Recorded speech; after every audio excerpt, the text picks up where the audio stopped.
Assalamualaikum warahmatullahi wabarakatuh.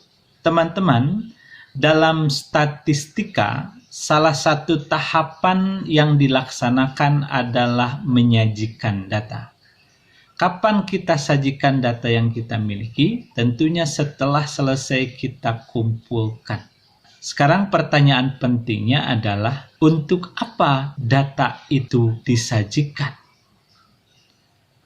Mari kita jawab pertanyaan untuk apa penyajian data dilakukan dalam video ini, dan mudah-mudahan teman-teman nanti bisa memahami dengan lebih dalam maksud dari penyajian data dilakukan. Misalkan kita mulai dulu dengan sebuah cerita.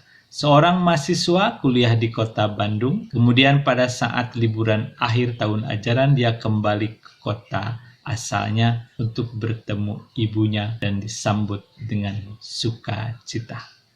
Ibunya yang begitu perhatian dengan perkembangan anaknya, kemudian bertanya tentang perkembangan studi anaknya. Yang ditanya tentunya adalah soal IPK. Kalau ibunya bertanya, "Berapa IPK-mu, Nak?" Kemudian dijawab oleh anaknya, "IPK saya 3,15, Bu." Apakah kira-kira cukup jawaban si anak untuk ibunya? Biasanya, orang tua yang perhatian tidak cukup mendengar berapa IPK anaknya, namun kemudian juga ingin tahu bagaimana keadaan prestasi belajar anaknya dibandingkan dengan teman-temannya yang lain. Maka selanjutnya dia akan bertanya, "Kalau kamu 3,15, memang teman-temanmu berapa?" Kalau katakanlah si anak tersebut memiliki teman-teman sebanyak 55 orang di kelasnya, dan yang terbayang oleh anak tersebut adalah IPK dari 55 orang temannya itu. Pertanyaannya sekarang, apakah si anak akan menyebutkan satu persatu dari 55 IPK teman-temannya di kelas seluruhnya? Tentunya akan kecil kemungkinan untuk menyebutkan seluruhnya. Karena apa? Karena kalaupun si anak tersebut mengingat semuanya, kemudian disebut satu persatu, ketika si anak selesai menyebutkan 55 IPK dari seluruh temannya, besar kemungkinan yang terjadi adalah si ibu malah pusing mendengarkannya. Kenapa? Karena ada berbagai alasan. Kesatu adalah keterbatasan daya ingat dari seseorang. Kecil kemungkinan untuk mengingat seluruh angka yang disebutkan, sehingga pada akhirnya akan sulit menangkap kesan umum dari yang disampaikan oleh anaknya. Lalu bagaimana caranya? Nah, anaknya akan sedikit berstrategi dengan mengambil cara, kalau IPK-nya 3,15, karena dia sudah belajar statistika, maka dia akan katakan, kalau teman-teman sih Bu, rata-rata 2,79.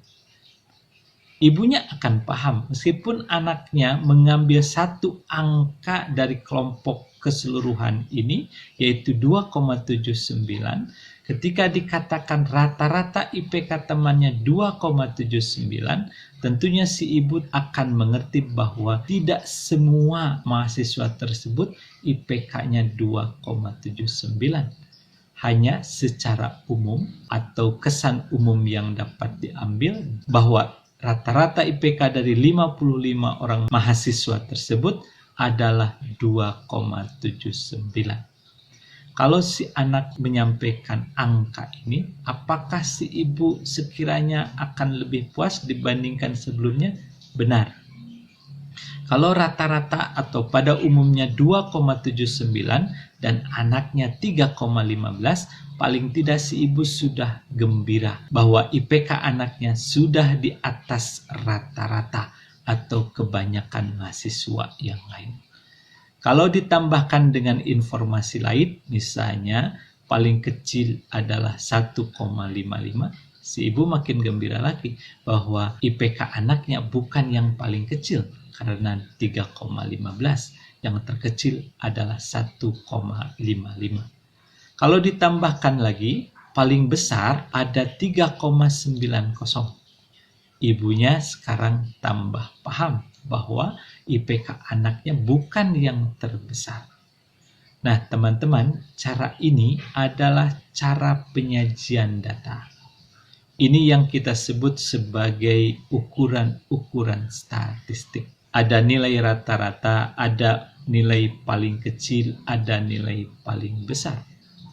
Justru dengan menyajikan kumpulan data dengan menggunakan angka-angka ini, orang yang kita ajak berkomunikasi lebih nyaman, lebih mengerti, dan lebih paham. Tentunya sebelumnya lebih mudah berkomunikasi tentang gambaran IPK anaknya secara keseluruhan. Apalagi kalau ditambahkan dengan penyajian secara grafis atau visual seperti dalam tabel distribusi frekuensi ini. Ibunya akan bisa melihat sebaran di mana IPK mahasiswa paling banyak berada.